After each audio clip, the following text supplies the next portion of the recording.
નમસ્કાર. રાજકોટ શહેરમાં હની ટ્રેપનો ચોંકાવનારો બનાવ. એ ડિવિઝન પોલીસ સ્ટેશન વિસ્તારમાં નિવૃત્ત શિક્ષકને જમીન બતાવવાના બહાને ફસાવી આરોપીએ હની ટ્રેપ ગોઠવી 12 લાખ રૂપિયા પડાવી લીધા. આ બનાવમાં ઝડપથી કાર્યવાહી કરતા રાજકોટ સિટી ક્રાઇમ બ્રાન્ચે ગણતરીની કલાકોમાં જ 3 આરોપીને ઝડપી પાડ્યા. પોલીસ દ્વારા નિલેશ ઝુંઝા, પાયલ પટેલ અને તેજલ ટીંડાણીની ધરપકડ કરી આગળની કાયદેસરની કાર્યવાહી હાથ ધરવામાં આવી. વધુ સમાચાર માટે જોડાયેલા રહો આરપી ગુજરાત ન્યૂઝ રાજકોટ. તારીખ 11/3/2026ના એ ડિવિઝન પોલીસ સ્ટેશન ખાતે આ ફરિયાદ દાખલ થયેલ છે. ફરિયાદીની હકીકત જોઈએ તો આ ગુનાના ફરિયાદી એક નિવૃત્ત શિક્ષક છે અને ગુનાના આરોપીઓ સાથે જમીન બતાવવા માટે સંપર્કમાં આવેલા હતા. ત્યારબાદ ફરિયાદીને હની ટ્રેપમાં ફસાવી તેની પાસેથી 12 લાખ જેટલા રૂપિયા ડરાવી ધમકાવીને બળજબરીથી પડાવી લીધા હતા અને વારંવાર ત્યારબાદ પણ રૂપિયાની માંગણી કરતા હતા. ફરિયાદીએ હિંમત દાખવીને એ ડિવિઝન પોલીસ સ્ટેશનનો સંપર્ક કર્યો હતો. ત્યારબાદ એ ડિવિઝન પોલીસ સ્ટેશનમાં સંલગ્ન કલમોની આ બાબત પર ગુનો પણ દાખલ થયેલ હતો.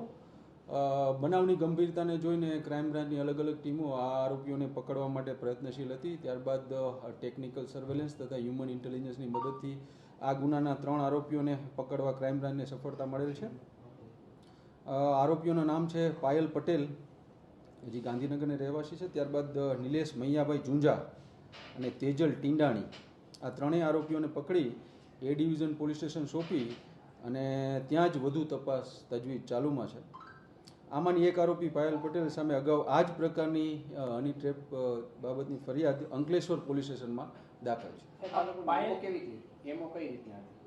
આ લોકોની એમો તો જે ફરિયાદી છે એ એક કોમન મિત્ર થ્રુ આ પાયલ પટેલના સંપર્કમાં આવ્યા હતા અને ત્યારબાદ જ આ આખો ગુનો બન્યો હતો. કઈ જગ્યાએ ઘટના બની?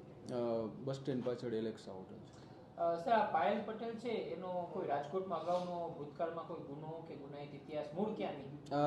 મૂળ ગાંધીનગરના છે અને એ બાબત એનો એક ગુનાહિત ઇતિહાસમાં એને અંકલેશ્વર પોલીસ સ્ટેશનમાં આવો એક ગુનો દાખલ છે. બાકી વધુ તપાસ એને કોઈ બીજા પાસેથી કે આવી રીતે પૈસા પડાવ્યા હોય ડરાવી ધમકાવીને, તો એ બાબતની વધુ તપાસ તજવીજ એ ડિવિઝન પોલીસ સ્ટેશનમાં ચાલુ છે.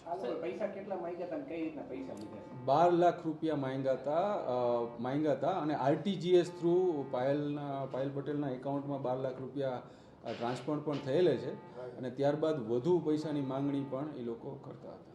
સર, હની ટ્રેપથી બચવા માટે લોકોએ શું કરવું જોઈએ?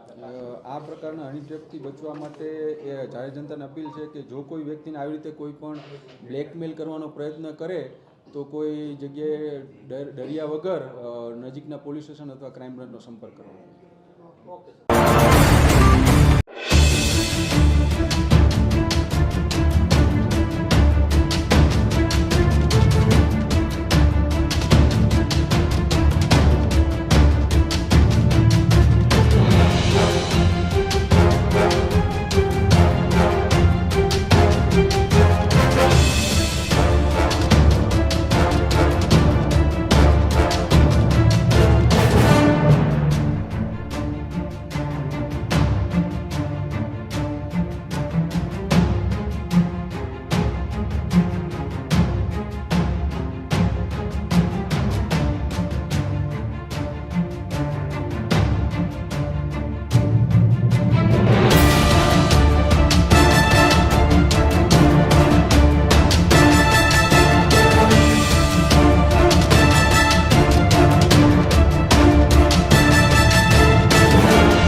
Audio Jungle.